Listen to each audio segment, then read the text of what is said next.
उन लोगों को सावरकर पढ़ाने दो।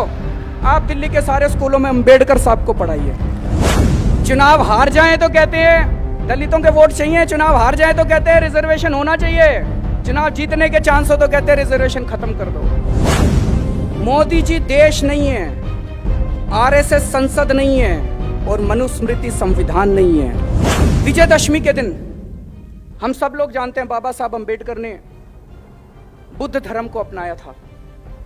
विजयदशमी के दिन नागपुर के अंदर 2 घटनाएं घटती हैं हर साल।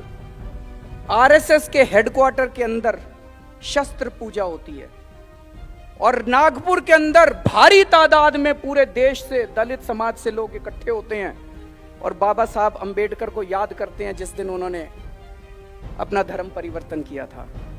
और 2 साल से मात्र चंद लोग जो आरएसएस के हेडक्वार्टर में शस्त्र पूजा करने के लिए इकट्ठे होते हैं उसका दूरदर्शन लाइव टेलीकास्ट करता है, लेकिन लाखों दलित जो बाहर मैदान के अंदर नागपुर के अंदर इकट्ठे होते हैं अपने बाबा साहब अंबेडकर को याद करने के लिए, उनका दूरदर्शन लाइव टेलीकास्ट नहीं करता है।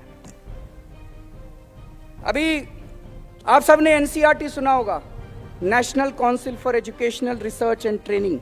एनसीईआरटी उसकी जो राष्ट्रीय परिषद है, उस राष्ट्रीय परिषद के जो चेयरमैन है वो यूनियन एचआरडी मिनिस्टर होती हैं, स्मृति ईरानी जी उसकी चेयरपर्सन है। और उसके जो मेंबर होते हैं वो देश के जितने राज्य हैं हर राज्य का शिक्षा मंत्री उसका मेंबर होता है। अभी पिछले हफ्ते उनकी मीटिंग हुई। मनीष सिसोदिया जी दिल्ली के शिक्षा मंत्री हैं, इनको वहां जाने का मौका मिला। ये वहां गए और लौटने के बाद ये पूरा किस्सा मुझे बता रहे थे कि उस मीटिंग में क्या हुआ। एनसीईआरटी की मीटिंग में इन्होंने बताया 5 मिनट, पहले 5 मिनट में जो उनका फॉर्मल एजेंडा था वो पूरा कर लिया और उसके बाद चर्चा शुरू हुई। उसमें कई बीजेपी शासित राज्यों के भी शिक्षा मंत्री थे। चर्चा शुरू हुई कि सावरकर को स्कूलों के सिलेबस में लाया जाना चाहिए कि नहीं लाया जाना चाहिए। मनीष ने उसका विरोध किया। आधा घंटा पौना घंटा इसकी चर्चा चली कि सावरकर को स्कूलों में पढ़ाना चाहिए कि नहीं पढ़ाना चाहिए।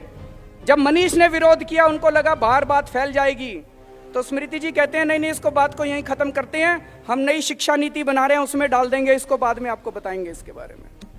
मैं आज मनीष सिसोदिया से अपील करना चाहता हूं, उन लोगों को सावरकर पढ़ाने दो। आप दिल्ली के सारे स्कूलों में अंबेडकर साहब को पढ़ाइए।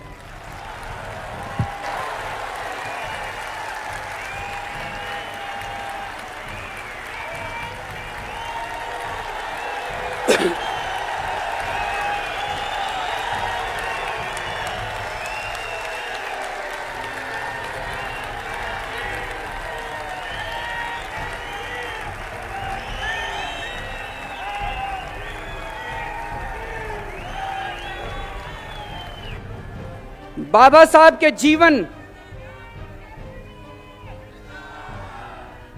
बाबा साहब के जीवन और बाबा साहब के विचार, बाबा साहब के संदेश, इनको विस्तार से आप दिल्ली के सारे स्कूलों में इसका सिलेबस तैयार किए और सारे स्कूलों के अंदर इसको पढ़ाने का इंतजाम कीजिए।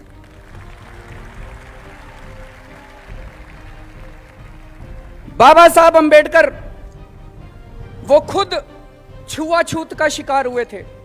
उन्होंने खुद ने अपनी जिंदगी के अंदर अन्याय बर्दाश्त किया था, इसलिए उन्होंने संविधान के अंदर रिजर्वेशन की व्यवस्था की थी।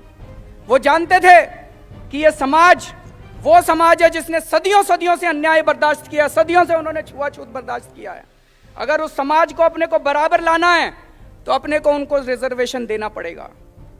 आज मौजूदा सरकार, आरएसएस के प्रमुख कहते हैं रिजर्वेशन के ऊपर पुनर्चर्चा होनी चाहिए।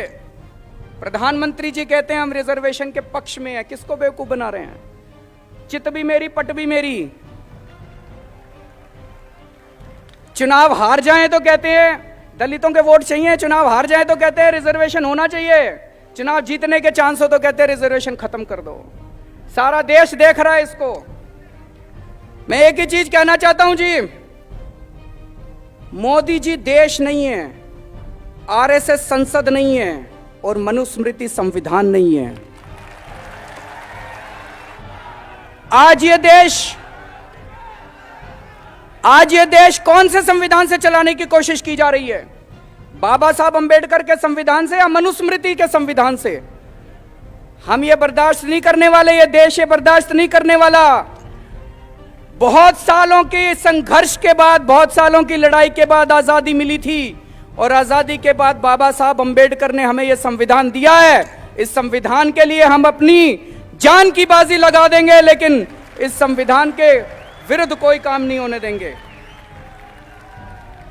आज इन्होंने संविधान के परखच्चे उड़ा रखे हैं। इन्होंने अरुणाचल के प्रदेश के अंदर सरकार तोड़ दी, खरीद लिए, सरकार तोड़ दी, सरकार गिरा दी। बाबा साहब अंबेडकर का संविधान तो ये नहीं कहता। बाबा साहब अंबेडकर संविधान कहता है चुनाव लड़ो, जीत के आओ। चुनाव लड़ने की ताकत नहीं बची अब सरकारें तोड़ेंगे, सरकारें गिराएंगे। अरुणाचल प्रदेश की सरकार तोड़ दी, उत्तर प्रदेश की सरकार तोड़ दी, अब कह रहे हैं दिल्ली के 21 एमएलए बर्खास्त करेंगे। कर लो बर्खास्त, आ जाओ मैदान में, चुनाव लड़ते हैं।